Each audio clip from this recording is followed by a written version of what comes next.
Welcome, new and returning listeners, to today's episode of the Black Business Roundtable. I am your host, Doug Blacksher, broadcasting to you live from the city of Diversity, Oakland, California. We continue to celebrate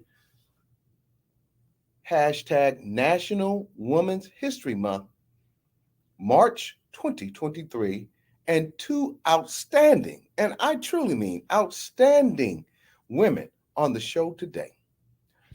First time on the show, Jenifer Esteen, discussing her love of her community and venturing into community activism.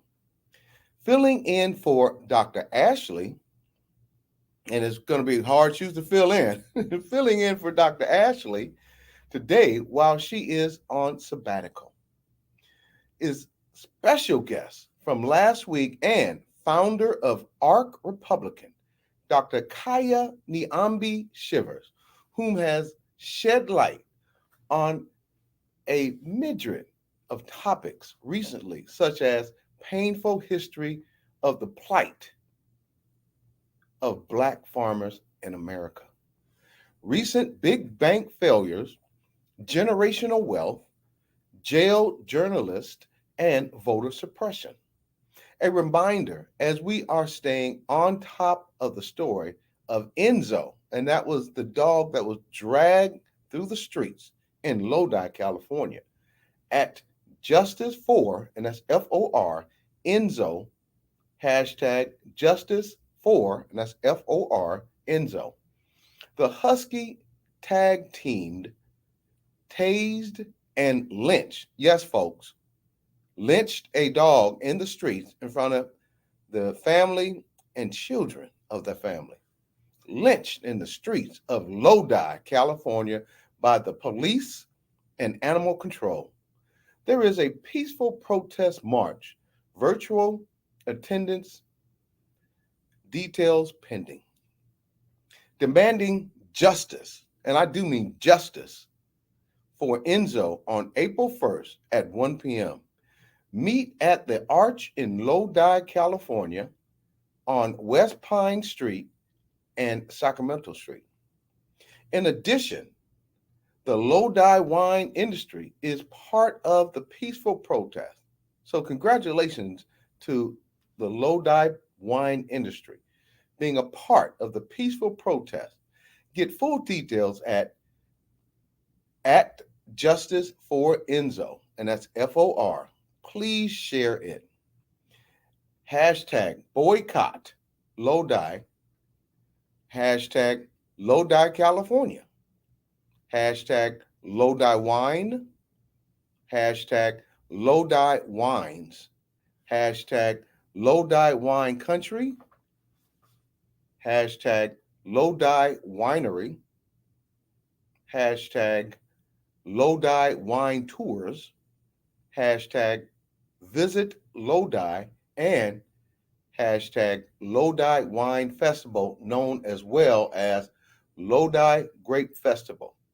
If you have any Lodi wine in your personal stock, call that winery and let them know you won't be purchasing any wine, and I do mean any more wine, unless their website supports Enzo. I want to give a shout out to my sister and longtime co-host, going on 3 years in May, my special friend, colleague, and co-host, for all the hard work she has done. So let's keep me in Zen mode. Yes, she does. She keeps me in Zen mode, and will return approximately the first week of June, our mental health consultant, Dr. Ashley Coleman. I saved that introduction, of course, at the beginning, in the middle, and of course at the end. And Dr. Ashley, whatever your endeavors are, I'm sure you'll be successful in your endeavors. We miss you and look forward to seeing you in June, and perhaps we make your return our anniversary show. That would be awesome. because she's been with us from day one, audience. So let's get started. Instagram, Esteen 4, and that's the numeral 4, CA, at Ark Republican, at Ark Republic, excuse me. Hashtag Esteen 4, and that's the numeral 4, CA, hashtag Ark Republic. Our earnest thank you, as always, to Mr. Donnie Glover of BlackUSA.News for the honor, folks, of Black Business Roundtable being a part of your growing network dedicated to bringing the real, unfiltered news before the news. Hashtag BlackUSA.News, hashtag Donnie Glover, and you can see him on YouTube and Donnie Glover. Today, March 23rd, 2023, noted via the National Day calendar. Today is National Puppy Day. Hashtag National Puppy Day. The unconditional love and affection of puppies bring to our lives. Rest in peace, all the puppies that have shared their lives with us. Shout out justice for Enzo. Thank you, National Day Calendar. Some current events in the news today. Trump, I can't even call him president anymore. Trump and his possible legal issues on several fronts. But today, it's New York. Thank you to Stormy Daniels. Yes, Stormy Daniels, for your contribution to the United States of America. Did you hear about the latest U.S. Supreme Court ruling? Probably not, but Ketanji Brown Jackson was the only dissenter. It was a Supreme Court of the United States version of the down low release on March 20th, 2023, as they have vacated a lower court's decision which provided a minor abortion rights. Unbelievable. And thank you for having one sane mind on that Supreme Court. This week's Black Business Roundtable, thumbs up, goes to Representative Congresswoman Barbara Lee of the 20th. And this is, once again, it takes a person with conviction to go against the masses. So once again, Representative Congresswoman Barbara Lee on the 20th anniversary of the Iraq and being the only, yes, the only House rep to vote no on the invasion of Iraq. Also, for Mayor Shang Tao for putting Measure U to work, $50 million. What? $50 million investment into affordable housing. Instagram at Rep, R-E-P, Barbara Lee, at Barbara Lee 4, and that's F-O-R-C-A, at Mayor Shang Tao, hashtag Rep Barbara Lee, hashtag Barbara Lee 4, and that's F-O-R-C-A, hashtag Mayor Shang Tao. This week's Black Business Roundtable thumbs down goes to we made the, who made the Black Business Roundtable Naughty List 2023 this week? Disgraced President Trump facing pending indictment in New York due to porn star Stormy Daniels and the hush money of $130,000 paid by his attorney, Michael Cohen. He might have been bought, and let's get this clear, it was hush money. He might not have been brought down on January 6th, and that is unbelievable. If that had been a group of Black African Americans, that would have been horrific, been a bloodbath.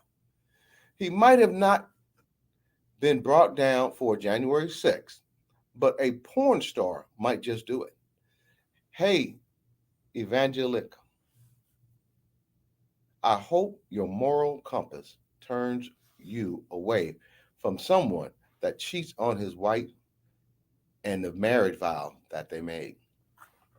Instagram at Trump, hashtag Trump. Don't receive the thumbs down in hashtag the town. Do better. You are welcome to come and talk with us about it and make it right. Hashtag BBRT Naughty List. Hashtag BBRT Naughty List 2023.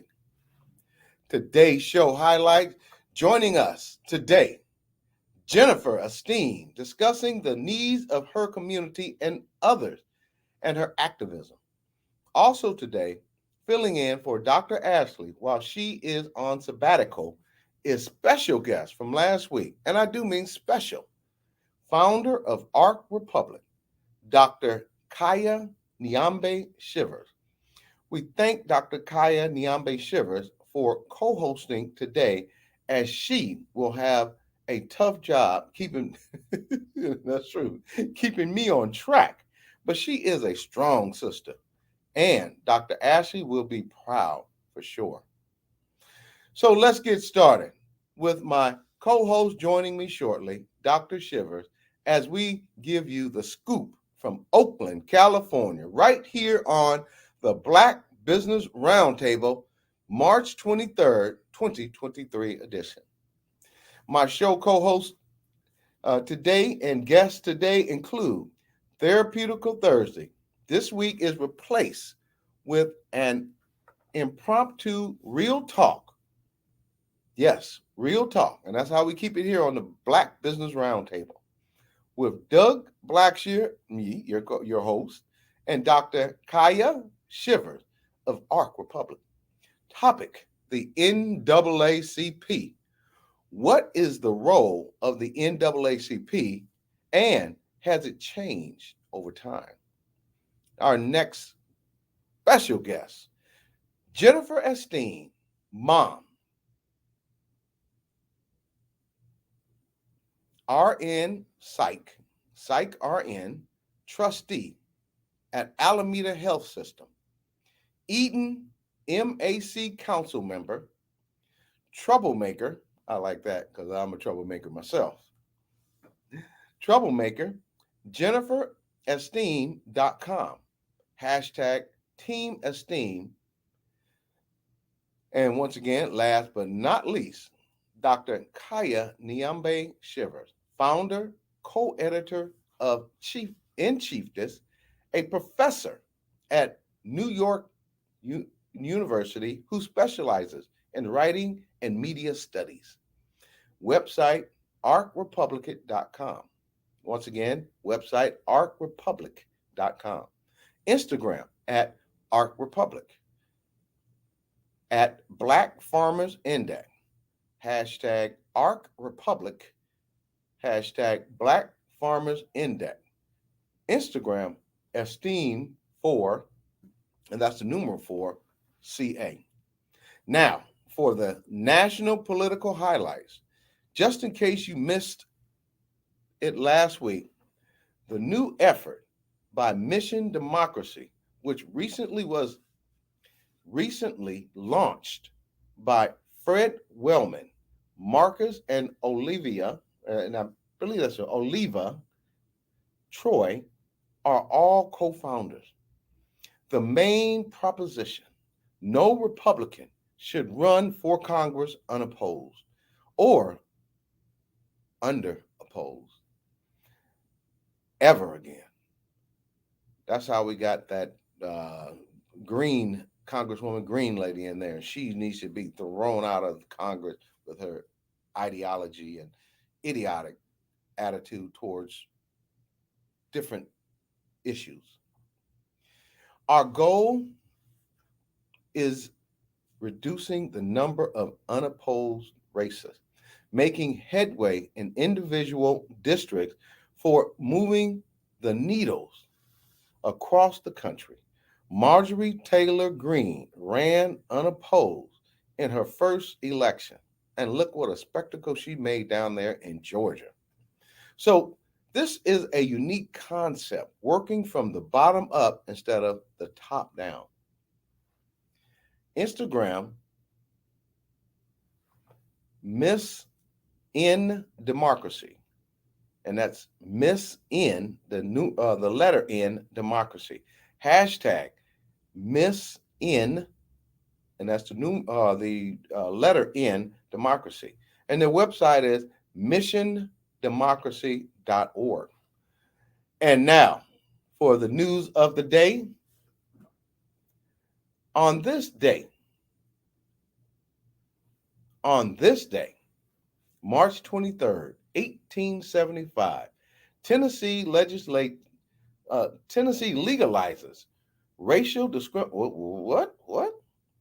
On this day, March 23rd, 1875, Tennessee legalizes racial discrimination in public places 3 weeks after Federal Civil Rights Act is enacted, courtesy of EJI, Equal Justice Initiative. And I want to elaborate briefly on that subject. One of the things our young people do not understand is a little more than 100 years ago, and some in places in the United States, 50, Black people had no rights. We did not have voting rights. We did not have the right to roam America freely. And it is critical that we start teaching our young people the history of this country. 400 years of free labor that Black people provided this country that has made it the strongest country in the world. And until they realize how far we've come in the last 100 years, and there's still a long way to go. So we need to make sure that our young people embrace history such that they know that we have not always been embraced by America. EJI.org, visit their website for more history and to read the full story of this day in our Black and Brown history. Visit calendar.eji.org, racial injustice. We look forward for you learning more about American history, the true American history. Today, we won't be visiting Therapeutic Thursday, unfortunately, because Dr. Ashley is on sabbatical. But if you have a broken leg, if you have a splinter in your brain, if you have a cavity, you'd go see a dentist. If you have a medical condition, you'd go see a doctor. If you have depression, if you have mental issues which causes you to think of suicide, I humbly ask you to seek the mental help from a doctor of psychology. There are many people in America who are challenged with issues on a daily basis, but do not understand why things are going the way they're going. Seek the help of a mental therapist, a doctor of psychology. 988 is the suicide and crisis lifeline, and available 24 hours a day, 7 days a week. You can text or chat them. Women in our audience looking for a therapist, therapy for, and that's FOR, blackgirl.com. Men in our audience looking for therapists, therapy for, and that's FOR, blackmen.org. Audience, we want to reintroduce the bio of Kaia Niambi Shivers, and she'll be back on today at 5 o'clock, or a little after 5. So we want to really dive into some issues that are plaguing our community. And this is an opportunity for me to freelance, to discuss with you, the audience. And let me be clear, I have appreciated all the support calls, texting messages, and uh, reaching out for issues that have plagued this country time and time again. There is many issues, including not just shooting of African Americans, but inequality in the workplace. The Black Business Roundtable was formed around creating equity, diversity, and inclusion in the workplace. There's some companies out there who have and who continues to do a good job in fair workplace ethics that do include diversity, equity, and inclusion. And we have outlined, and I won't say we have had, uh, we've had guests who have outlined critical issues that go on in the workplace and also highlighting opportunities that African American people have both in the medical field, law enforcement, politicians, uh, doctors, uh, and contracting opportunities, and many, many more. It is incumbent for all the people who are trying to pave the way for the younger generation out there. Get involved politically. Because if all of you know, I do a lot of political work in the Bay Area, in Oakland, Alameda County, and the state of California. We are having our Democratic uh, Party convention coming up in May.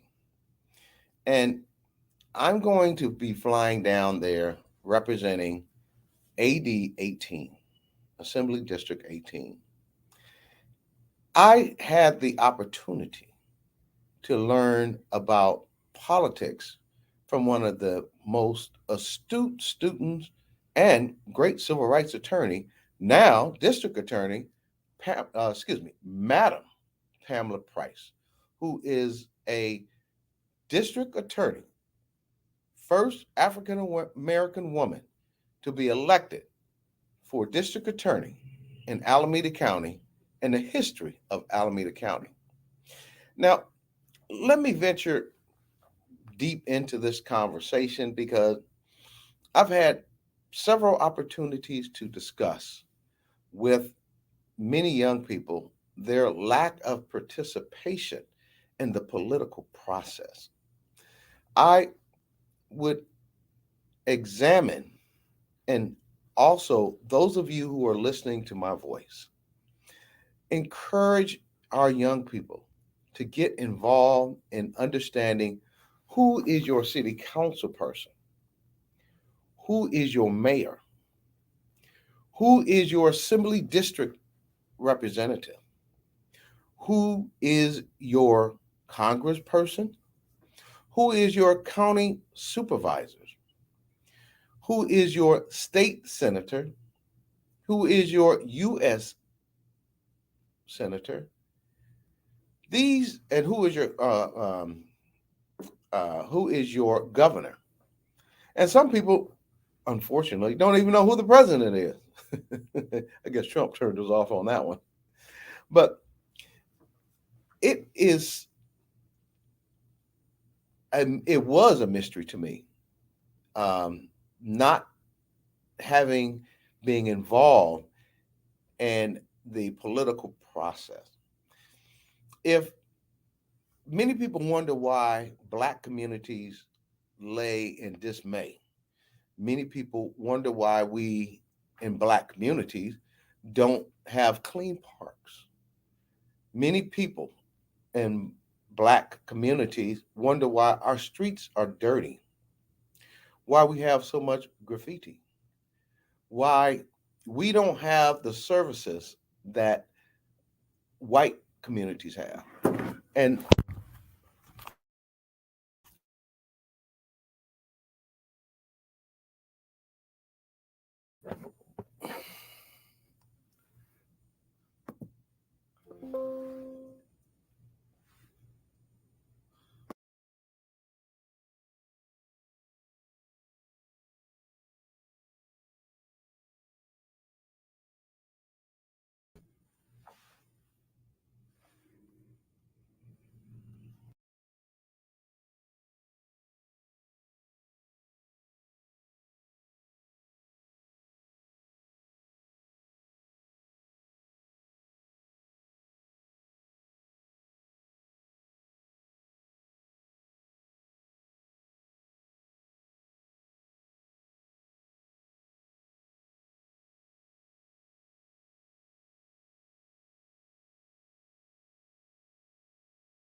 I guess you talk about technical difficulty. But as I was saying, many people in our communities wonder why we don't have the same clean parks, working playgrounds, and I'm talking about swing slides, clean, and parks that we could take our children to. That is because when you are a politician, you cannot become a politician unless you are elected to be a politician. We have many politicians who look at the demographics of the voting population. And what they do is the areas that vote get the services for the communities, for the neighborhood. The areas that people do not vote, they do not get the services. They do not get the money that will create clean parks, that will fix your potholes, that will provide police and safety services, and a host of other things that, in my opinion, we as Americans all deserve. So let's keep in mind that if you don't vote, don't complain. If you do not vote, when your parks are dirty, your playground apparatus is all broken, your streets are not clean, don't complain because we all have a hand in making sure that we get the services that communities that are not Black and brown should be getting, that communities of white people are getting because they vote. And a politician will tell you, I'm using a democratic process. I want to see who's voting, and those people will get services. And the people who are not voting, as we know, will not get services. Today, we are going to have Chef Michene come on. She has decided to work with us on a special emergency call to help me get through my 2 hours. And I'm going to give her a call now. And we're going to talk about some good eating uh, restaurants, one of which she is going to be owning real soon. So, folks, let's get Chef Michene on the phone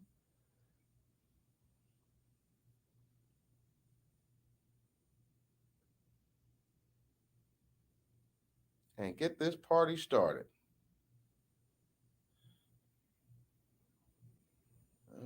Okay. I have to get her number up here.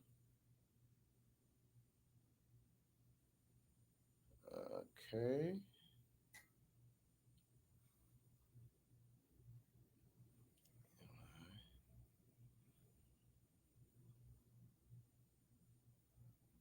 There it is. And I think you will be very, very pleased to hear Chef Micheline talk about what's going on with her. Is this Chef Micheline? It is Chef Micheline. How are you? What's going on, my sister? I am just winding down media day at the Giant Stadium and picking up a few things for a catering job on Sunday and preparing to take a nap on top of all of that. Well, I just wanted to let you know we have you live on the Black Business Roundtable. And I was just telling our audience after talking some political stuff that we have some wonderful news to share about Chef Micheline. And you can first talk about what you did at the Giants game, what you continue to do, and the great news that we want to share with our audience because we want to make sure we pack the house when you tell us what you got going on. Go ahead.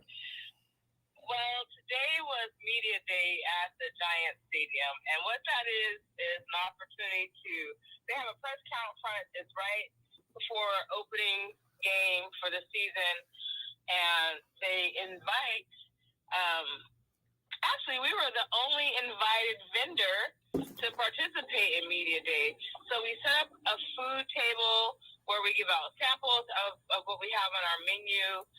We meet the press, we meet different folks throughout the organization, and we showcase our concession stand with the Burgess brothers. So that's what we did to do. So we fed the people, we got to sample some of the food that the Giants will be providing in the suites and in the higher end clubs up there at the stadium. And yeah, it was nice, especially being one of the only Black-owned businesses up there. You know, the Burgess brothers are really making moves and making a way for others like myself to trailblaze behind them. So that's what we were doing down there today. Let me be clear. Is that the San Francisco Giants? That's the San Francisco Giants. Wow. Go Giants. Look at you, girl. Oh, my goodness. It's obvious to see they have good taste with Chef Micheline. I appreciate that. I've been helping the Burgess brothers with their stadium concession work for a minute now. This will be my first full season with the Giants. Well, as far as I can go into the season, because, like you said, I have some other news to talk about, and that is I am first. Oh, you're breaking up. Oh, wait, hang on a second. Can you hear me now? Okay, now start all over because you were breaking up. Start all over. We want to make sure we hear that. I'm going to pull over. So I am opening my very first of my own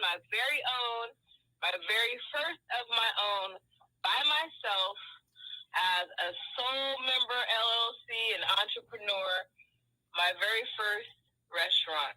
Wow. Congratulations. Willows and Pine has a home, and I will be I'm negotiating the lease right now.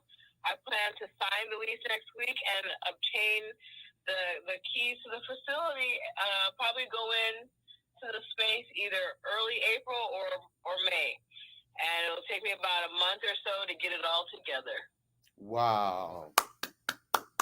So tell us a little bit hey. So tell us a little bit about the what's the name of it? Willows and Pine. And what's the address? 3525 Fruitvale Avenue, right above MacArthur, next to Bank of America in the Diamond District. I know exactly where it is. I'll be one of your first customers. I can assure you of that. We're going to have some private tasting events and some menu testings once we get everything situated. And, of course, I'm going to have you guys there for that. Well, we want to definitely be there for the ribbon cutting or the groundbreaking or whatever. We want to be there the first day, giving our audience that is not just here in Oakland, County of Alameda, State of California. State of California, but all across the nation. When they come to Oakland, where are we going to be going again? We're coming to Willows and Pine to eat some good Creole food and tempt your taste buds with some good soul food, and even maybe take something home for later, because I do plan on creating some take-home dinners and family meals so that folks can take some stuff home, pop it in the oven the next day if they don't want to cook, and just have it ready to go. Already prepared by Chef Michelet. All you got to do is heat and serve.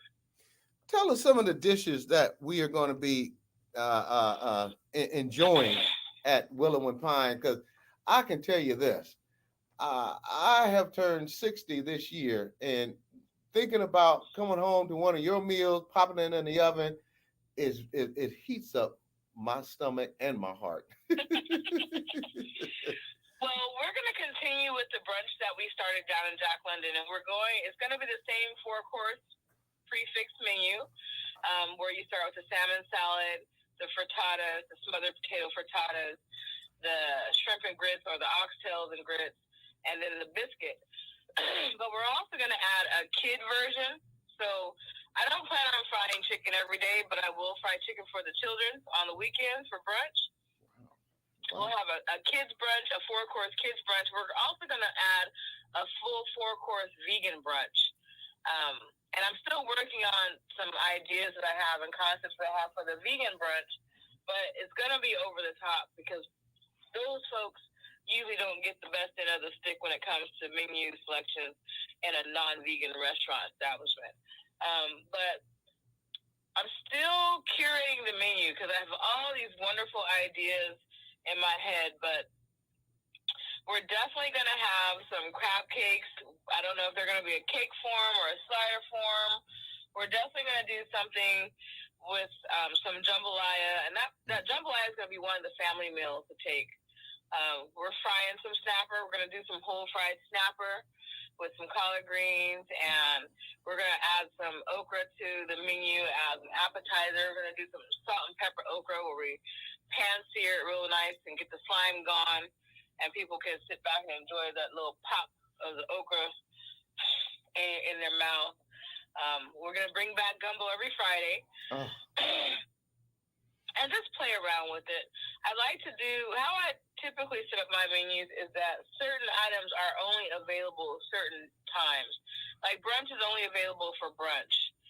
But I am playing with the concept for breakfast as well, because the space is in a nice walkable area. It's not far from Diamond Park and right down by the library. So it's a nice neighborhood over there. So I'm thinking of taking the opportunity to create a breakfast menu. And what I will do for breakfast, it'll be just biscuits. Now, my biscuits and gravy is not like what you might get at IHOP. I cannot only imagine. Might be smothered steak over a biscuit, topped with a little fried cabbage, or some shrimp etouffee over a biscuit, or some pot pie, some chicken pot pie over a biscuit. Everything is going to go over a biscuit. We're probably going to keep it down to 6 to 8 different kinds of biscuits, from savory to sweet.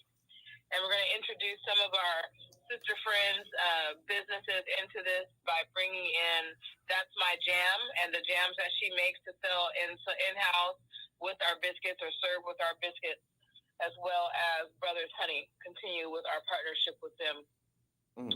So there's a lot there's a lot I need to do really quickly, because everything is happening so fast. Like the previous space that I have been looking at, it didn't fall through. It wasn't in alignment with what my needs are. And though I wanted that space and the idea of how big it was and all the people could accommodate, all the different wonderful events we could host, it just wasn't the space for me. The timeline to get it done, the energy from the people around the space just didn't make me feel like I was making a wise financial or spiritual decision to walk into that space or put my money into that space. So I circled back to a space I had actually looked at over a year ago that was initially leased by someone else, but because of the pandemic, they couldn't raise the funds they need to manage, to keep going and get the space opened up all the way. I came back polished after getting the funding from the Real People's Fund and having my business plan together and having my pitch deck together and having my financial projections together and understanding myself better as not just a chef, but as a real business owner, and taking the time to really dig into the financial aspect of my business and really see that I've been able to really do some big things with only the support of my clients and customers. I've never had any real capital invested in my business. I've never had access to it until now. So I circled back to this place. It's fully built out. It's ready to go. All I have to do is buy my equipment, decorate it, and get it ready. I'm actually going to meet with the health department next week and do my pre-final inspection. And once that's cleared and goes well, I will sign the lease and I will start getting this thing moving. Well, as you know, the Honorable Jenifer Ramachandran will be your city council person for that district. Yes. You're gonna have my special commitment. I'm gonna give her a call. So when you open up, she will be one of your first customers, as I will. I appreciate that. It is because I do plan to become a little bit more politically active in this space. Now that I have a home base, I do want to get to know a little bit more, not too heavy, but I do want to become a little bit more involved in this community, making sure that we keep it thriving and beautiful. It's a beautiful area, and that we can help other parts of Oakland mimic this part of Oakland. Well, let me just tell you something about the Fruitvale Diamond District. There's a very residential community. They have thriving businesses, and you are near the Safeway between the. Yep. Okay, I know exactly where you are. I'm going to also make a commitment to you that, in addition, because I know Johnny's going to be there. After I tell her there's going to be a business in her area, we're going to also put a call out to Mayor Shane Tao and see if she can also join your grand opening first day. Okay. That would be beautiful. I would love to share this moment with some of the powerhouses in our community, just so that we can celebrate, Black women moving and doing things in Oakland still. Well, I'm a big supporter of Black women and doing things, so I got your back. I know you are. Well, also, when we talk about some of the challenges that small businesses have, one thing that I can say, knowing you have never been a person that backs off of challenges and have been driven to be successful. So I know with the location that you're at, it's going to be, as the brother says, it's going to be cracking and popping. I'm really excited. I really feel like I said, even though this wasn't my first choice, this is what the universe has for me and what God has for me.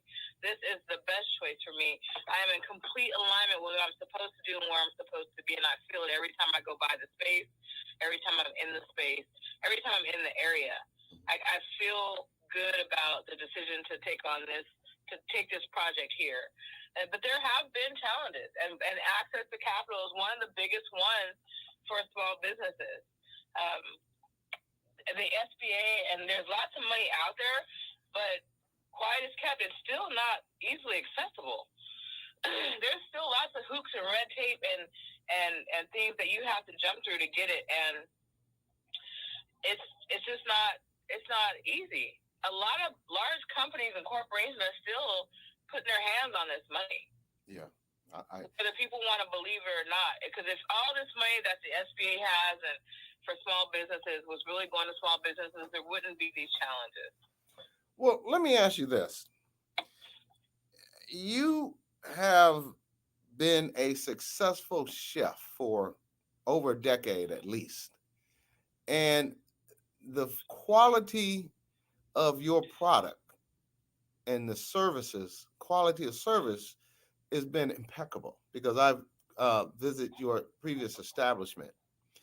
Can you let our audience know what hoops that you had to go through and non-conventional banking ways? Because I owned a construction company, and let me tell you this. When I walked into a bank, some of the top banks in the nation, if not the world, they, even though I was generating 6-7 digits a year, they did not even look at me as a viable candidate. But I wanted to challenge the system to see if it was me or if it was them. So I had a white friend take the same paperwork that I took in. And let me be clear here on the Black Business Roundtable. White bankers did not even bat an eye with giving him a 6 to 7 digit line of credit on the spot. So is that the kind of encounter that you had when you went to banks? And if so, when you were turned down, what non-conventional way did you go? Thank you. It was similar, because I will say this, that I recognize as a woman, I do experience pretty privilege. It's a thing. Because I'm a little easy on the eyes, people tend to want to do for me, especially men sometimes in these positions, because they want something in return. But when I've walked into a bank, and it's been like, it's never been in my favor. I don't look like what I am, I guess, on paper. And part of it may have been at the time I didn't have my paper right? I do now. But the unconventional way that I went about getting capital was through the Real People's Fund, and they're based out of Oakland. They service right now Alameda County and Contra Costa County.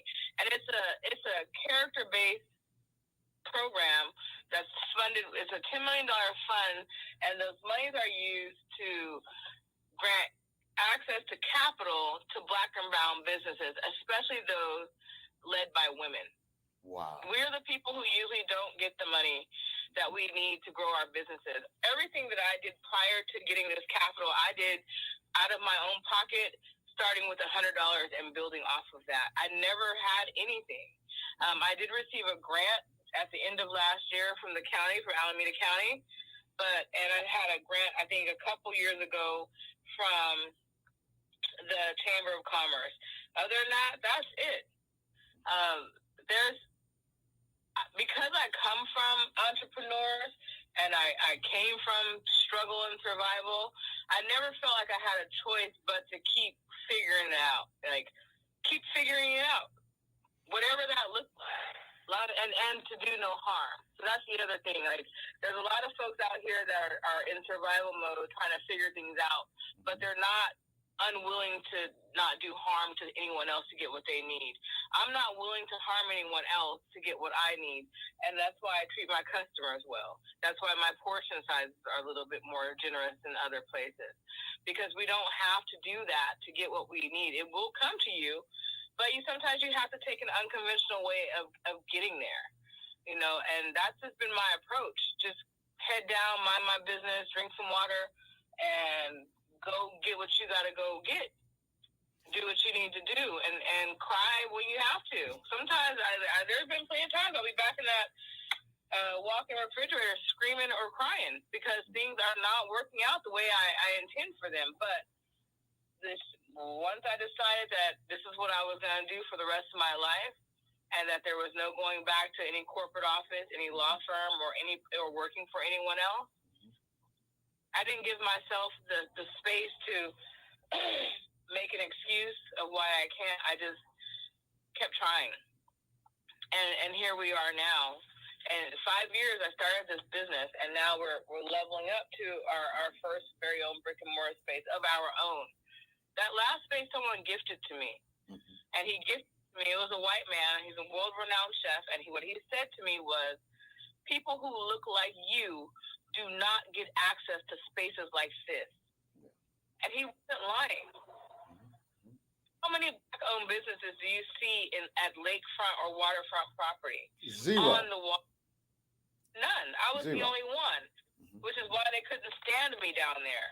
But we had a great time down there, and we showed the world that we can eat, drink, and be merry and not tear up nothing, not fight with nobody, not do anything but be black, beautiful, and have a good time together. And that's what we did down there.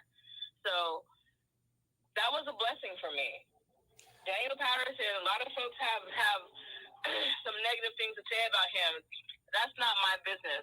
What he did for me was a huge blessing because he recognized that systematically I am still oppressed, that I will never get those kind of opportunities unless someone takes a stand against the system and gives it to someone else. And that's what he did. And audience, I'd like to say, you hear me talking about the racism. It's racism, boy. Especially in this industry. Well, you hear me, audience, talk about racism, inequality, lack of inclusion, lack of diversity. There are some white folk here. So I hope, because I have been pretty brutal on racism and racist acts, not just here in Oakland and Alameda County and the state, but all across the nation. And to hear you testify that you had met a individual who allowed you, he's a white man, correct? Who allowed you to see the possibility in Jack London Square, that's a good thing. And I'm wanting to let my audience know, our audience know, that there are some good white people out there. There's a lot of bad ones. There's a lot of bad ones. And we had, so on the other side of that, Daniel Patterson giving me this space to learn and grow and create what I am now. We had the head of security down in Jack London trying to undermine every single thing we ever did down there, lying on us about what we were doing and what we didn't do, what we wouldn't allow in the space. Like, so I'm on both sides with you. Like, I recognize that there are good people, and some of them happen to be white. But I also recognize that there are a lot of white people who still don't like us or respect us or care that we are thriving. And that's where Wills and Pine comes from. My great-grandfather's one of his first brick and mortar spaces that he created after moving himself first, getting established, and going back to Louisiana to get the rest of his family of 12, bring them to Oakland. One of his first, and he was a hustler. He sold watermelon. He sold meat. He sold whatever he had to. He had one arm. My great-grandmother, she cooked, she cut, she did hair. She worked at the counter. They did whatever they had to. But one of his first brick and mortar spaces was called Save Yourself Market on Pine Street. Okay. And I take that to heart because at the end of the day, yes, I have had many blessings along the way. God has been good to me. The universe has opened and welcomed me and sent angels my way. But there are also people out there who do not want to see this happen. So we're saving ourselves and we're making things happen. Well, let me ask you something. Remind our audience of the name of the business that was in West Oakland, the restaurant or the space in which your family fed people, or you went to eat? Go ahead. I'm sorry. No, that was it. Oh, my family owned the barn. The barn. It was next door to Esther's Orbit Room on 7th Street. The original barn was on Pine Street. So after Save Yourself Market, it turned into a restaurant. Wow. And that's where the barn was born. The post office came and, with eminent domain, they bought that space up and put those people out of there. And so the barn was moved to 7th Street next to Esther's Orbit Room. And it was there until they closed in about 1994. My family, it changed ownership from my family probably 70s or 80s. But, hold on, sorry. Are you good?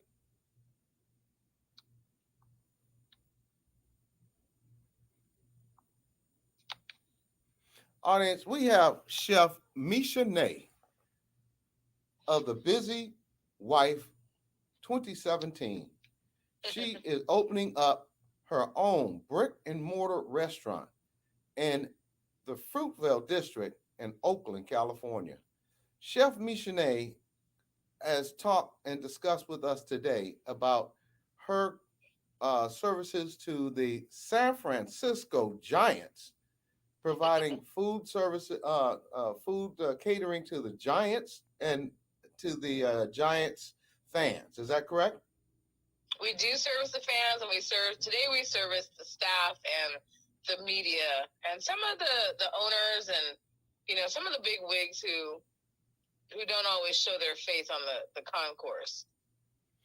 We want to, on the Black Business Roundtable, give a thumbs up to the San Francisco Giant for working with a Black woman-owned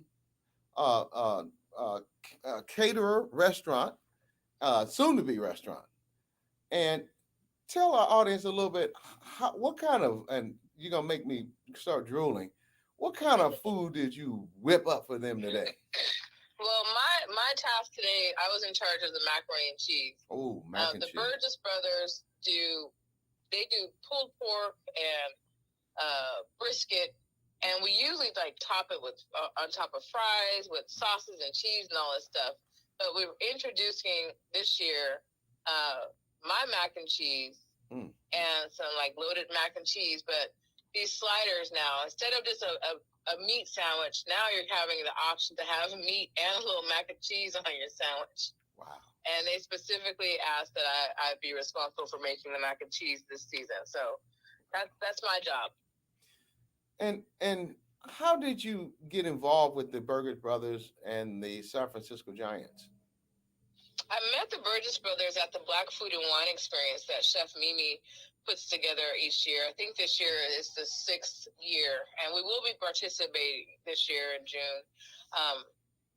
They were there as a participant, giving out samples of their food, and I met them in 2019, pre-pandemic. And then when we came back last year, they were there again, and they were looking for people to partner with to help them run these concession stands that they got contracts for. And a lot of folks were turning them down because they wanted to be in the spotlight. So when I work with the Burgess brothers, I'm part of their Burgess brothers team. The Busy Wife is on the back burner. Who I am, my skill set, my talents are still shine through, but I wear their badge of honor. I wear their logo on my clothes, and they pay me very well to do that because I'm not self-centered, right? I know that if we work together, we can build, more and more. These gentlemen have worked hard to get into these spaces that we are completely excluded from. Mm-hmm. And they've opened the door for me to step through it with them. And this is the way I had to do it. So I've been working with them now for one full football season, half a baseball season at the 49er Stadium. We have a concession stand at the Cal Berkeley Stadium, and now we have one at the Giant Stadium. So I manage all of the concession stands for them, and I run them. I put the teams together. I prepare the food. I make sure that everything runs like a well-oiled machine. Would it be fair to say where there is a will, you will find the way? That's right. Audience, let me be clear here today. We have Master Chef Misha Nay, who did not find a way or excuses to fail. She found avenues to succeed.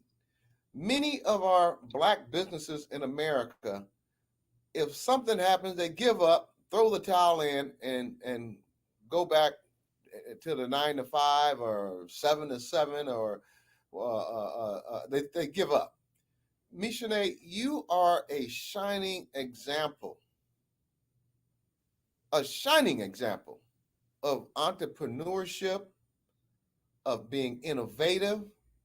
And when they slam the door, you put your steel-toed boots on and say, "No, you may slam it, but you're not going to close it." Right. And you can close the door. If there's a window, I'm going to get through it. We want to let you know here on the Black Business Roundtable under blackusa.news with our leader, Mr. Donnie Glover, unapologetically black. When you are looking for a restaurant in Oakland, California, whether you live in Oakland, and a black woman-owned restaurant, and the food is great. One of the things that I want to keep in mind here for all of the audience, our black women are the backbone, not only of this country, but of this world. And we appreciate what you are doing out there, Chef Mishane. And I see my co-host has just showed up. I'm going to bring her in, because when she comes out here, I'm taking her to your restaurant. So hold on, let me get her in now. Hold on. Oh my goodness. I apologize. I am somewhere in DC just trying to make it happen. So thank you. You know what? On the Black Business Roundtable, we never apologize, because as Mishane and Chef Mishane, this is Dr. Shivers from New York in the house. She's from Philadelphia. Dr. Shivers. How you doing, Chef Mishane? How are you? I am well. I am extremely well today. That's good. Ooh, I gotta get my eyeglasses together. Oh. What Brother, I'm a homie. I'm a home girl.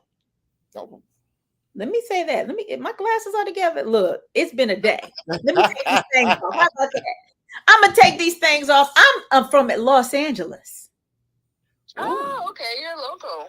Yeah, I'm from Los Angeles, but I live in Philadelphia. But right now I'm in DC doing some work right now. Okay.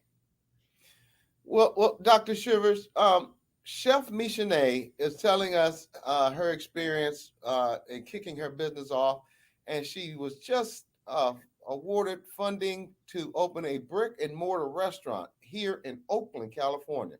And let me be the first to tell you, when you come out here with your husband, I am going to take you to her restaurant, which, when is the opening date again, Chef Mishane? That's still in the air. Okay. But I am aiming for June 1st. The way things are moving, it should be able to happen, but I'm looking at the lag time with some of my equipment, like the walk-in fridge. I can't have my final inspection until all my equipment is in, and it's going to take a little time to get that walk-in fridge, that 10 by 10 walk-in refrigerator here, the one that's at a good price. Well, we will be sharing the grand opening right here on the Black Business Roundtable. Chef Mishane, we appreciate you coming in today, sharing that outstanding news, and giving light to other small businesses in Oakland, Alameda County, state of California, and all across the United States that Black people have power, Black women are powerful. So you keep up the good work, and I think you'll be coming on real soon to share another great dish with us. Am I correct, Chef Mishane? I will. I may come in to show you guys the space before we get it all together. Before we start so we'll have a before segment of when it's an empty shell and what we turn it into. Audience, breaking news. Chef Mishane will be opening up Willows and Pine. That's right, in the Fruitvale District. And you have my commitment. City Councilwoman Janani Ramachandran, she will be at your grand opening, and I'm going to be reaching out to Mayor Sheng Tao, Pamela Price, Kevin District Attorney Pamela Price, City Council person Kevin Jenkins, and a host of other political people to make sure that you get the support that you need to not only grow and expand, but to share a shining light on what it takes to be successful and not be a quitter, but be a successful person. So thank you so much for coming on today, Chef Misha. You're welcome. Thank you guys for having me. I really appreciate it. All right. Talk to you soon. All right. Bye-bye. Bye-bye. Bye, Chef. And we're going to we're going to do a quick break, and then we're going to introduce our co-host who's going to be joining me, another doctor and a Black woman. You know what, Lord? Thank you for surrounding me with all these beautiful women, because I can't do nothing but be an eagle when I'm flying with so many eagles. Thank you. On that note, thank you, Mr. Doni Glover of the Black USA News, and be sure to tune in to the Doni Glover Show with Doni Glover on Monday, Chap and Friends on Mondays, Party Marty, Let's Talk on Tuesday, Black USA Crypto News with Kamal Hubbard, my brother, on Fridays, as he knows all about blockchain and cryptocurrencies. On Saturdays, the Blackout Live from New York, Kashmir, my sister, and Sundays, 60 Minutes in Black USA with my brother from another mother, Michael Haney, and Dr. Ashley and I had a guest appearance on his show about a month ago. The Beverly Francis Show on Sundays with Beverly F. Smith. To join our Black Business Roundtable advertising family, or to be a possible guest on the show, reach us via our email, bbrt2021@hotmail.com. Include your company name, address, website, company phone number, and social media page info to our email address, bbrt2021@hotmail.com for vetting consideration. Now, we're going to back up a little bit, because I want to make sure that this dynamic sister, and once again, who fought and continues to fight for our people, not just in the Midwest, but all across this country, gets a proper introduction. Dr. Kaia Niambi Shivers, founder, editor-in-chief, a professor at New York University who specializes in writing and media studies. By day, she researches how people of the African diaspora use media to image, construct, and perform identity. At night, she turns into the first architect, crafting stories with the Ark Republic Collective. From news to features, she covers a wide range of stories. Over 20 years, 2 decades, Shivers has worked in media, and we are happy and humble and blessed to have you on the show today, to be our co-host, work with me, and to fill in as you can, as your schedule permits, with all that stuff going on. So we are going to skip ahead because we were going to talk about NAACP, but I have another sister out here who has been a dynamic person in regards to fighting, creating space, looking after senior citizens, has had trials and tribulations, and I want to immediately get her onto the show. Do you mind reading her bio, Dr. Shivers? Brother Doug, I do not. I would be honored to. Dr. Ashley is a nurse, mother, and community activist. Jenifer Esteen knows firsthand the struggles that our community. Sorry, I said Dr. Ashley, my bad. Jenifer Esteen is a nurse, mother, and community activist. Jenifer knows firsthand the struggles that our community faces, and our elected leaders in Sacramento do not make those struggles a priority. Raised by a teacher and a nurse who had to work 2 jobs to make ends meet, Jenifer learned the value of hard work at a young age. In 2007, during the economic collapse of the real estate market, I know that very well, Jenifer found herself as an unemployed realtor and single mother facing foreclosure. Losing her home meant that homelessness could be imminent. So she filed for bankruptcy, fought past her darkest days, and dug deep to put herself through nursing school and become a psychiatric nurse in the San Francisco General Hospital Psychiatric Emergency Room. We welcome Jenifer Esteen. Hey, what's up, my sister? Hey, y'all. Thank you so much. Dr. Shivers, I appreciate your reading of the bio. You gave it its due. And I got to tell you, I am kind of just settling down. Can I just tell you what just happened like 30 minutes ago? Yeah. I was going to get some cat food because, that's what we got to do. Regular stuff. Passed by Target. And I saw a man laying in the bushes, somebody else trying to revive him. So I'm like, oh my God, I got to jump out the car. I jump out the car, I got my cell phone. I end up doing chest compressions. We had to give this man Narcan. He was not breathing. His lips were blue. He had no pulse. By the time I was finished, the paramedics arrived, the firefighters and the police showed up. He was breathing. By the grace of God, 6 rounds of Narcan. I gave the man 3 rounds of chest compressions. And, the work that I do every single day as a nurse is not always this dramatic, thank God.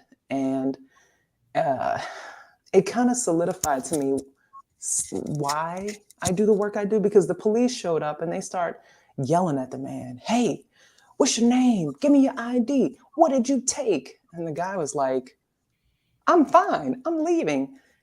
And then they're like, tell us what you took. Give us your drugs or else we're going to put handcuffs on you. And I was like, see, this don't even make sense right now. We know he overdosed. We know he was damn near dead. Pretty much he was dead and we revived him. And we know he did drugs. Like, it's not a mystery. Why do we have to threaten him with arrest in this moment when he was just revived? The approach is just all wrong. So thank you for bearing with me. I'm, kind of decompressing. You're still decompressing. Yeah. But let me say something. You are a testament as to why we need more folk like you in our communities. Exactly. I spoke about this the last time I was on, but a lot of our communities suffer from a brain drain where all of our doctors, lawyers, nurses, professionals left, and so you are a testament of what happens, when we remain, or at the very least, we are humanistic, toward whatever calamities are in our community. So thank you, because you could have kept going. A lot of people in the medical profession would have walked away. So many blessings bestowed upon you. Thank you. Thank you. I appreciate that. Yeah, the brain drain is real. Sometimes we educate our ways to a new place. We're like, I'm out of here. I need to go live in a place where people don't fall out on the street from an overdose. Or I need to be in a community where, my kids might not be welcome in the schools, but the air is clean. I did that once. I will admit, after my foreclosure, I needed a place where I could get rent that was the right price, and I could get schools that I thought were going to be the right schools. And my kids were treated horribly. It was the most devastating experience of my life as a parent, knowing that I put my kids in harm's way. We all had to learn and grow from the process. And I'm so grateful to live where I do today, in a real community. Yeah, thank you for being honest. There's actually studies that have been coming out for, I would say, at least the last 15, maybe 20 years that talk about a lot of parents who put their children in areas that they thought would provide them better education, better opportunities. Yeah. And these students actually have lesser graduation rates than if they were in their own communities, because they're placed really in hostile territory. That's exactly what it is. Our babies need love to learn. They need love to grow and thrive and be nourished by the community and the folks teaching our children. And that was, I was a young parent. I was 20 when I had my first son, 24 the second one. By the time I was in foreclosure, I was 26. So I did everything early. And I just was doing my best as a single parent to figure out all these different kind of really life-changing decisions, not understanding the impact that it could have. And I thought these are well-funded communities. These schools had a laundry list of extracurricular activities. If you wanted to be on the water polo team or the lacrosse team, you know what I'm talking about, then you had all that. They had huge baseball diamonds, football fields, and soccer fields in the backyard. And every school, if you went one block, they had a swim club and a swimming pool for the whole neighborhood to use. And I was like, you know, I love this community for its walkability. You could go anywhere at any time of day. You could ride your little bicycle. All the kids would be at the park by themselves. They had a skate park. I was like, of course I want to live here. But it was hostile territory. And that's putting it mildly. I had a lot of growing to do. If I had been who I am today, then, it would have been a different kind of story. But I didn't even know how to tell the principal that she was racist. She gonna tell me one day my baby had the most demerits in the school. I was like, I'm embarrassed to tell this story. The principal said what? She said my baby had the most demerits. And I don't even know who uses language like that, because he was always getting called into the office. And I was like, my baby stands out. But this is how much I needed to awaken. I said, he has the biggest hair in the school. And he bounces around because he has a lot of energy. And then when I really wanted to call out the racism and I was finished, I was like, I'm pulling my kids out. We are done. I'm leaving this town. I said, there's something in this school that is really problematic. This is so embarrassing. I said, it's that R word. And this wench fixed her lips to yell at me. I don't know what you're saying. Get out of my office. I couldn't even call her the racist cracker that she was. Excuse my language, but she hurt my baby. She hurt my children. And she, used her space to yell at me. No. So I can say racism now. I can say racist. I can say wrong. I can say that's not right. I can say it a lot of different ways. I will not be silent ever again. And I tell my kids, I'm sorry for those times. And you got a full mom now. I'm no longer beat down and broken from the divorce, no longer beat down and broken from trying to figure out how to survive in these dark waters. We good. Right. Well, let's be clear here. And from the inception of the Black Business Roundtable, the reason why we are great and getting greater is because I surround myself with some powerful sisters. It makes you just get this. On that note, one more time. On that note, Jenifer, may I call you Jenifer? Absolutely, please. On that note, can you tell everyone how and where we met?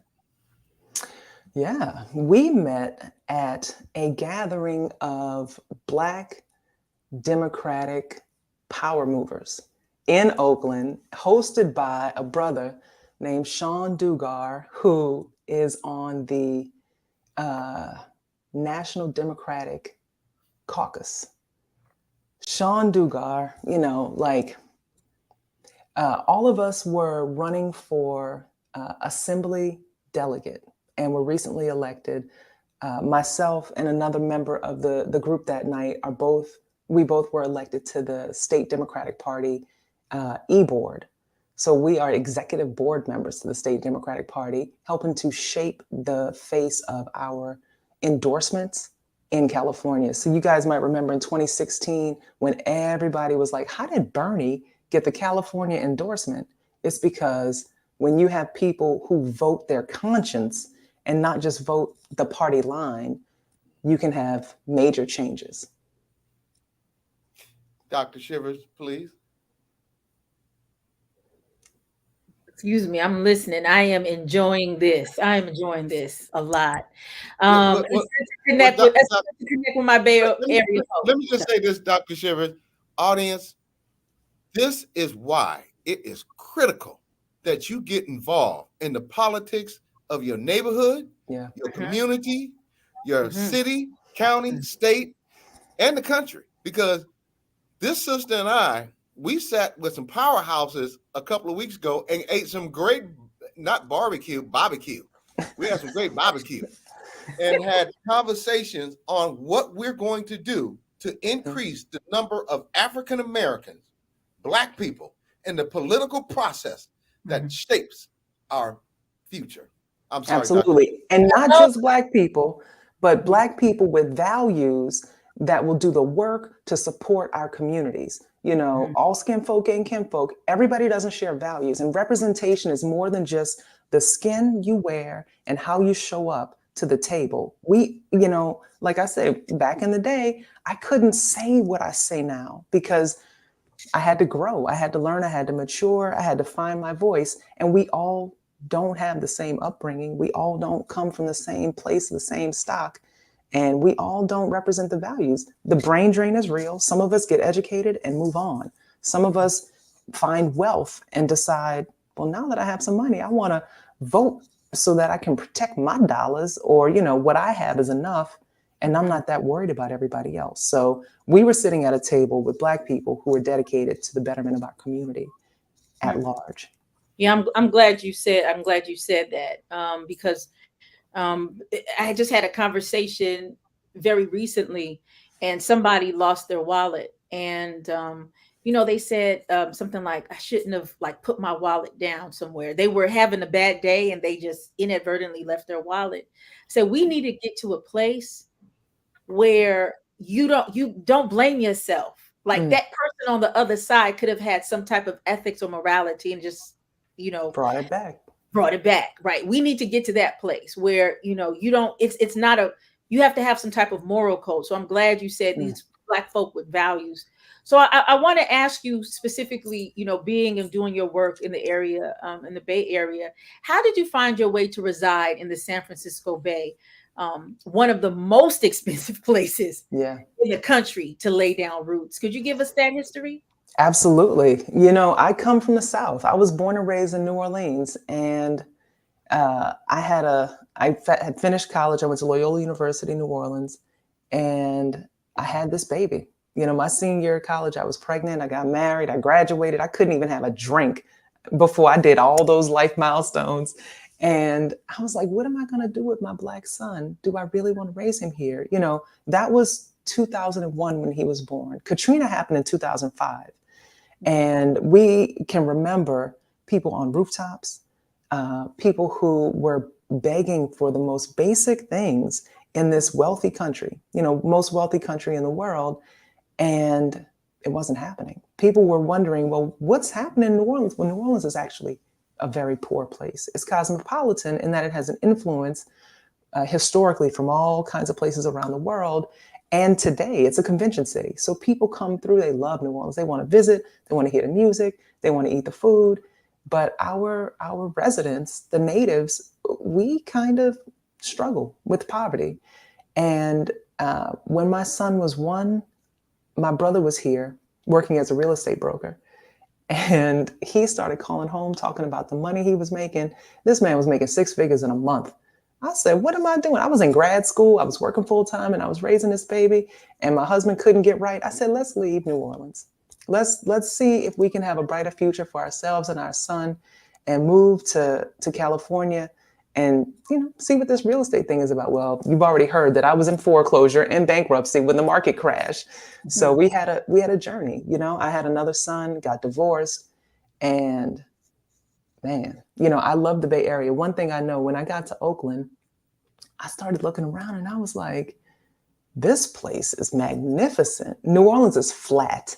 When you open your eyes, you see like nothing. And then you come here, and my favorite thing to do is just go anywhere in the hills, park the car and look out, because you have this amazing perspective of, you got the bay, you got the ocean, you got these bridges, you have hills and green. And I was just in awe. And then the people, most of the people come from the South, have origins in the South. So it felt like The people had the same spirit that was loving, that was, generous. Everybody had a little flavor. I was like, okay, you hella babe, but I can get with it. I like it. And there was so much diversity.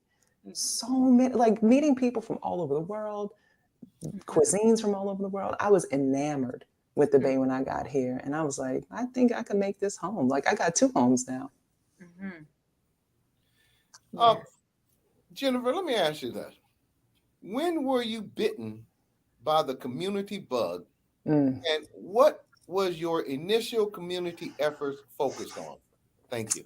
Oh, that's a good question. So when I first became a nurse, my first job was working in psychiatric emergency room at San Francisco General Hospital, working full-time, working more than full-time, just to make ends meet. And it was my first time ever being in a psychiatric emergency room. I didn't know places like that existed, where, everybody who walks in the door, like every door is locked. And I had the key, but having the key to a locked place doesn't mean that you're not one of the inmates too. And it started to get strange. I mean, it was always strange. People would come in, they could be hogtied. They could be, most people come in at least handcuffed. The images that we see sometimes in these brutal, the way people are treated, the young brother that was just murdered in the psych hospital, seeing that makes me remember where I work. Now I work in the community, but the psychiatric emergency room was a tough place to work. I worked there for 5 years, and it was my first exposure to people who were unhoused. Like, it felt like everybody was unhoused that was coming in. People were struggling with addiction issues. And in San Francisco, 38% of the people that come into the psychiatric emergency room are Black. But in San Francisco, the general population is 4% Black. Wait. Throw that number again, because that doesn't even seem realistic. Exactly. Say that number again, the population versus the number of people that come in to psych. Thank you. San Francisco, 4% Black people. Psychiatric emergency room, 38% Black people. And that kind of overrepresentation is really about over-policing. It's about gentrification and the loss of our housing. It's about the stresses that come from people being priced out of their homes. It's about the war on drugs and the infusion of drugs into our community, which I don't know very many Black people. We don't even see TVs of Black people smuggling drugs. It's always somebody else, the police, the CIA, the cartel, but it's not Black people who bring drugs into our community. So, we were under attack, and generation after generation of people in San Francisco have been losing their housing. And being unhoused can cause psychiatric issues. Being unhoused can lead to addiction issues. The people ask about the chicken or the egg, but really poverty causes problems. And I think that was really when I started to experience like something's wrong here, something's not right.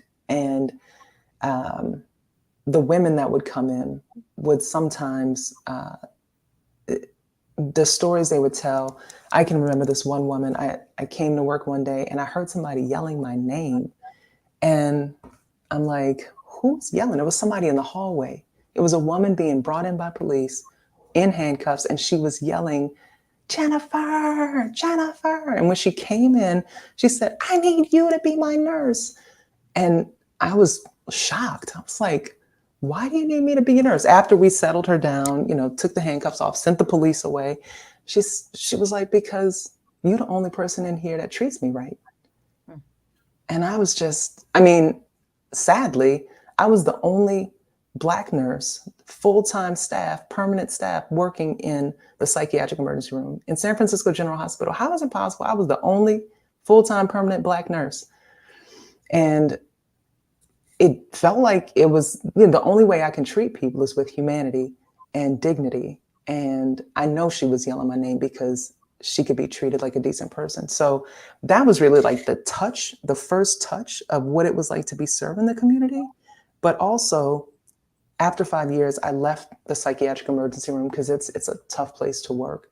I started working in the community, and my office was based on General Hospital's campus, but within what's called the Behavioral Health Center, where people actually have permanent housing that's provided by the city of San Francisco. Feinstein, back in '76, had a measure, $24 million. The taxpayers of San Francisco voted to spend the money to build a psychiatric rehab facility.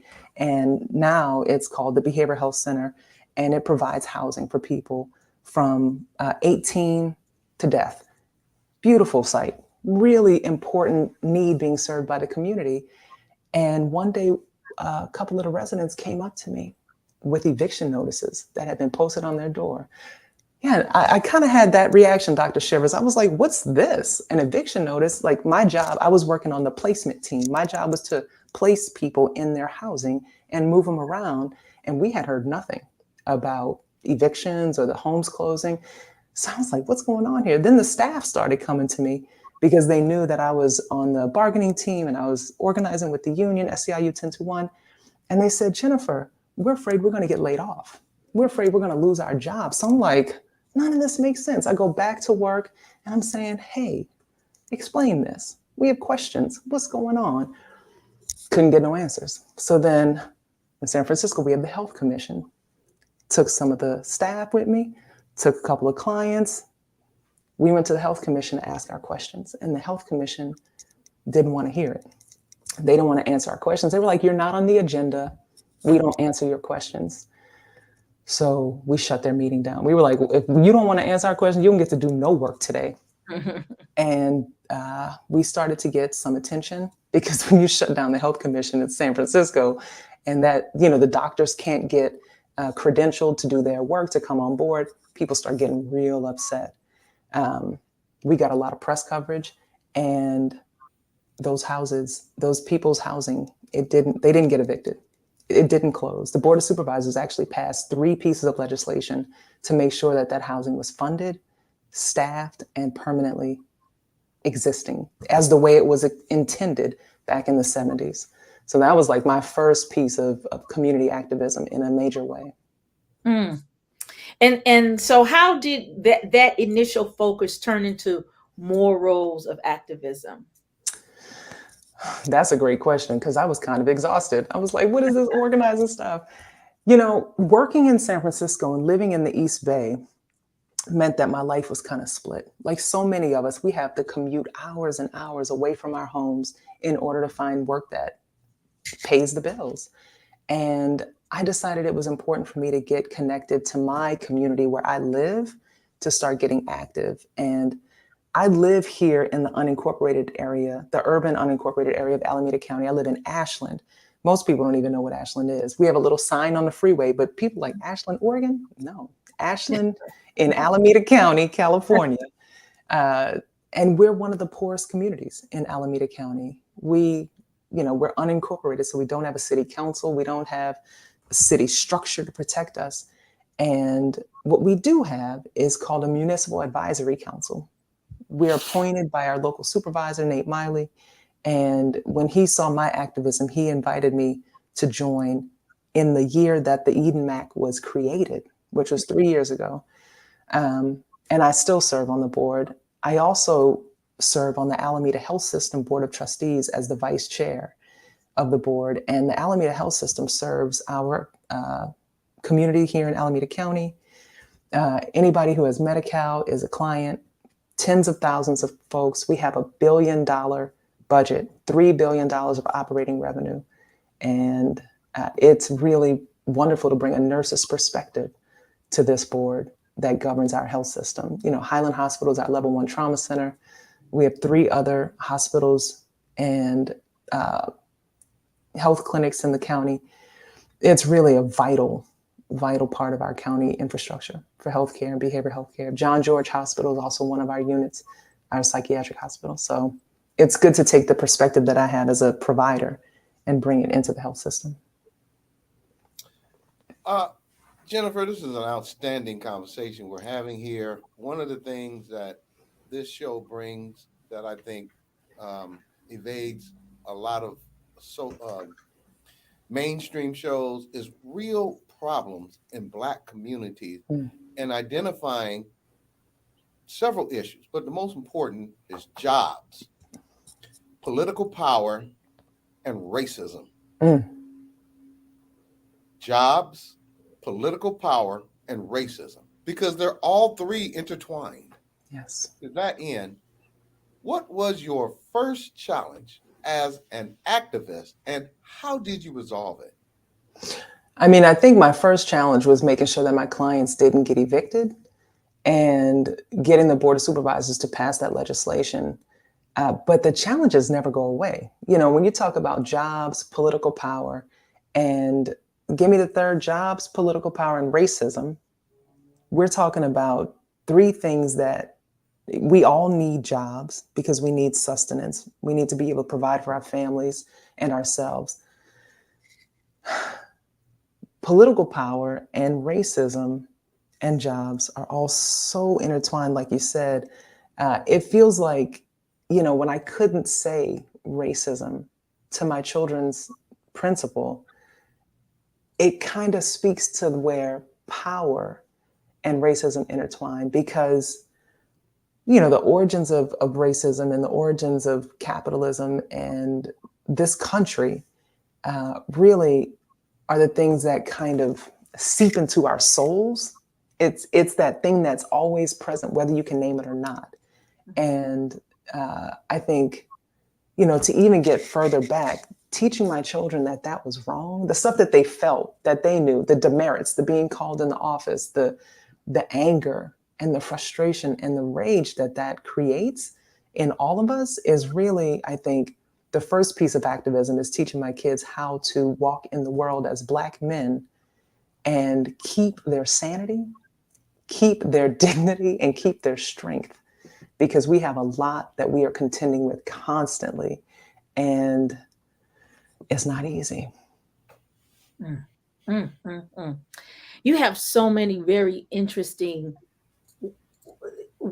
how do I want to say this, ways in which your life and your career have intersected and have had these points of activism in these unexpected ways.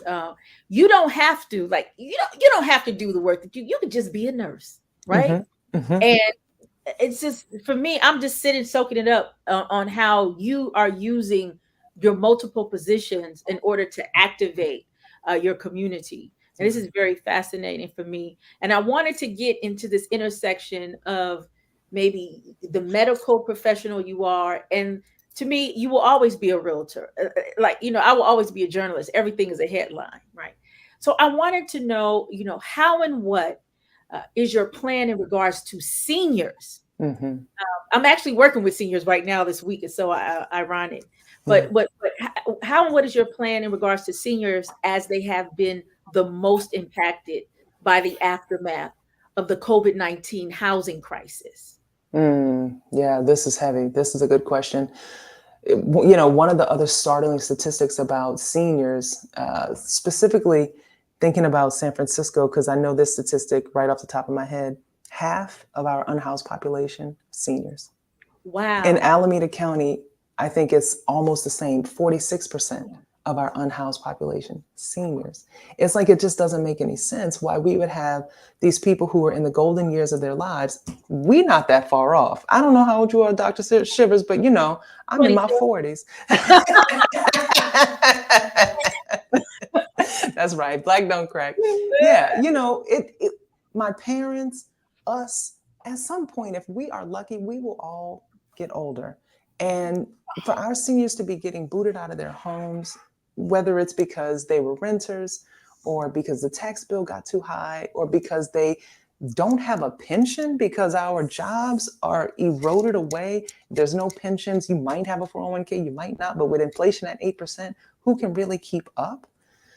The way, you know, I attended a meeting today that was really kind of beautiful, talking about a ballot measure, Measure U, that is coming to the November 2024 ballot, that will hopefully bring $1 billion in funding to Alameda County, and more when you look at all the different cities, $10 to $12 billion total. that will benefit us strictly for affordable housing.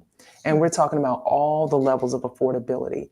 And I think we have struggled so much because as housing has been invested in our Bay Area, when I look at Oakland now compared to when I moved here 20 years ago, it's not the same city. It's not, Broadway ain't the same. I remember when the first, like on Second by the bus station and the train station, where those condo conversions, that was what was happening at the time, the condo conversions. But it's really, you take these warehouses and you make them into housing. Mm-hmm. My kids went to Met West on 10th and 4th, right by Laney, condos everywhere. You look at downtown Oakland, it's not even the same place, but it's not affordable housing. Mm-hmm. It's all market rate housing. Market rate, $600,000, $700,000, $800,000, $900,000. I don't know how many people can really afford that. Tech folks, we know that there's been a lot, but our seniors who have been living here their whole lives, our seniors who have made careers and who have made families, it's complicated. So helping to make sure that we get Measure U, I think is going to be big, but also the housing crisis. COVID was like the perfect storm because we know that it put people out of work. It put especially marginalized communities at risk. If you were a person who did service work of any kind, if you were a person who worked with the public, you were exposed. If you couldn't sit at home on a computer, you were exposed every single day. And we know that because of racism, a lot of people of color, a lot of Black folks are in those positions where we had to physically go to work in order to keep ourselves afloat. Mm-hmm. But here in Alameda County, just 3 weeks ago, a housing measure was put to the supervisors, to our county supervisors. The eviction moratorium that the state gave us, saying renters will be safe from evictions because of COVID, because of people's income being affected. There was a request to extend that. The supervisor said no. Mm. In different cities around the Bay, a lot of people are saying we need to extend this eviction moratorium because too many people still haven't gone back to work. So, I was, I'm losing my words. I think it's coming out of me. The adrenaline is leaving my system, y'all. Mm-hmm. The adrenaline is finally leaving my system. I'm sorry. No, yeah, I was helping to organize people in order to get My Eden Voice, which is our unincorporated, it's one of the most comprehensive organizing spaces in the unincorporated area. My Eden Voice is doing a lot of organizing to push back on the supervisors and make them vote a different way. But alas, they didn't listen to the people.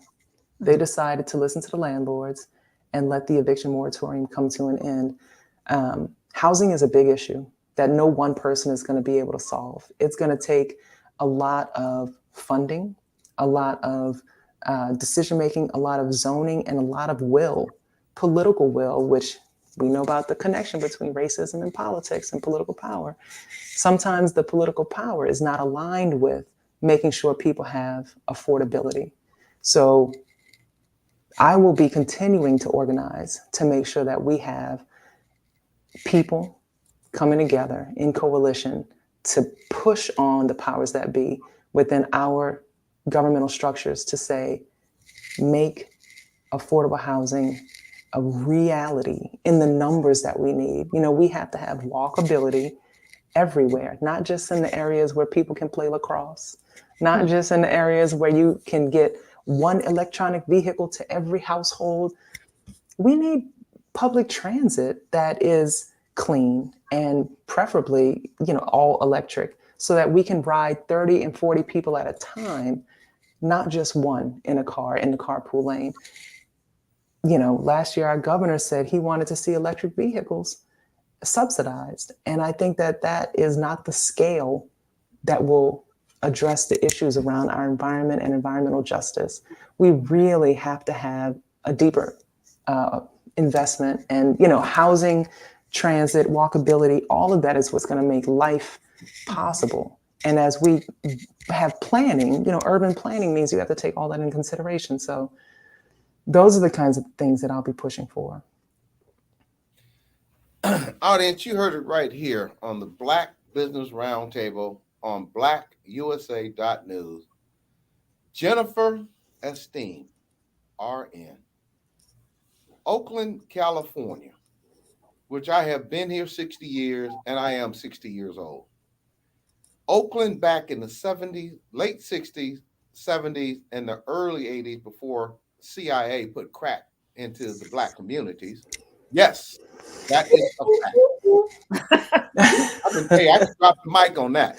Oh, look, I'm from Los Angeles. I know it firsthand. I know what happened. Okay, yeah. Black people don't have no planes. We can't fly that stuff in here. Yeah, CIA put crack in the Black community in the 80s and devastated. But to that factual end, Oakland is suffering from a homeless population that when the United Nations came into Oakland, they said that you are in the top 1, 2, devastated, in need, reckless third world city. And our city looks like a country that's been devastated by homelessness. Yeah. Oakland has 21% African American as of today. Oakland has over 70% of the homeless people in Oakland are Black, and over 50% of that number are senior citizens. And I'm going to say this before I pass the ball and ask you your last question, Jenifer. Yeah. Under Mayor Libby Schaaf, she goes to Washington, D.C. to talk to Vice President Kamala Harris and ask for $500 million, not million, $500 million for a white man, John Fisher, who owns the Oakland A's, a billionaire, to build a ballpark. Can you imagine? Just close your eyes and imagine what $500 million would do for the homeless population here in Oakland. So I wanted to throw that out there. And second part of it, the previous mayor of Oakland, we have an African-American sports and entertainment group called AASEG, African American Sports and Entertainment Group, President and CEO, Ray Bobbitt. Under the previous administration, I can't even call him mayor anymore, Libby Schaaf would not even mention his name publicly. The newly elected Mayor Shane Tao, Councilmember of District 6, Johnny Ramachandran, and a friend of the show, Kevin Jenkins, District 6, friend of the show, and Councilperson Carol Fikes, District 3 councilperson, friend of the show. They sat on the stage in February and supported this first Black-owned entity that's trying to buy an NFL-owned team, which will not be the first in the nation, but first in the world, Craig, in the world. So, the point I'm making here is the way we met, Jenifer, audience, that's the way we got to start meeting in communities, neighborhoods, cities, counties, state, and all across this country. Yeah. We need to get that political power. Yeah. Because without political power, we're going to be slaves to the system. To that end, is there anything you want our audience to know that we may not have covered here today? And thank you for coming on the show, Jenifer. This has been if you ever run for anything, you got some backbone, you got some backing right here on Black Business Roundtable, which is not a city, county, state, but we're heard all across this country and in several other countries. So beautiful. Have it on your closing statement. Thank you. Thank you so much. I appreciate it. I so appreciate being on the show today. It was lovely to meet you, Dr. Shivers, and lovely to be with you both. Thank you, Doug, so much for the time. You know, hearing that last piece about $500 million, 500 million, knowing that we could go and get that money at any given point in time to give it away to a billionaire who already has that money, that same amount and more, it tells us that the political will did not live within that administration, at least, to serve the people. We have to make sure that we build power. And my aim is to bring power to the people, not in words, but in deeds, to serve and represent and do well by all of the folks who live in Oakland, in Alameda County, in the unincorporated urban area. Because, I'll give you one more statistic. There was a survey done. It's called a point in time survey for residents in Alameda County who were unhoused. And they said, for the people who were not housed, thousands of people, half of them said that they would have been able to maintain their housing had they had one thing: rental assistance. So when you have people who are leaders who could provide $500 million to do something for our community, and we know that people only need a little bit of assistance, a little bit of love, a little bit of support, and they could be maintaining their housing and their health and their sanity. But the choice is not to support people and instead to support billionaires. We know we need something different. So there may be a time when I come to let you know that I'm bringing something different for our county. I will keep you informed. Thank you so much for having me today. Really beautiful. Let me tell you something. When you got Debo on your team, they call me Debo. You got a real fighter, girl. So when you running, I'm gonna bring thunder and I'm gonna bring some lightning. Yes. Let me say this before you leave. We supported Jenifer Esteen for city council. She won. We've been supporting Pamela Price for first African American woman for district attorney of Alameda County. She won. We supported Kevin Jenkins, District 6. He won. We supported one other. Hold on. Mayor Shane Tao. I was one of the few Black people in Oakland that supported Mayor Shane Tao, and she won by 677 votes. So, tell you something. When you ready, give me a call. Let's go. Thanks, girl. Let's go. Thank you for coming on the show today. We'll see you next time. We'll be back. Have a good night, and congratulations for doing that outstanding work before you even came on the show today. Thank you. Thank you all so much. Have a wonderful night. You as well. Bye-bye. All right. Yes. Girl, that was outstanding. Look at us, boy. We clear. I could never know this was the first time we was hooked, making it happen. So wait, hold on for a minute. Hey, we gonna throw them things on this show, girl. Them things. That's what I'm talking about. Look. Oh. We've been knowing each other for multiple lifetimes. We just connecting back into this one, so it's all good. Can you close us out and give us our accolades to the man who made this all possible, Mr. Donnie Glover? Oh, to Mr. Donnie Glover, we thank you so much for your continued support and mentorship in this space. And audience, be sure to tune into Chap and Friends on Mondays, Titillating Tuesdays with Stacey Dennis, Party Marty Let's Talk on Tuesdays, all right?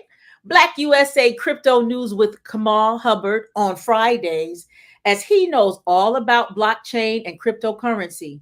Now, on Saturdays, you want to go to the Blackout Live from New York or NY. All right. I hope I'm saying this with Samir. Am I saying that right? Okay. And Sundays. Tajmir. I'm sorry, Tajmir. Oh, got you, Tajmir. All right. And on Sundays, 60 Minutes in Black USA with Michael Haney.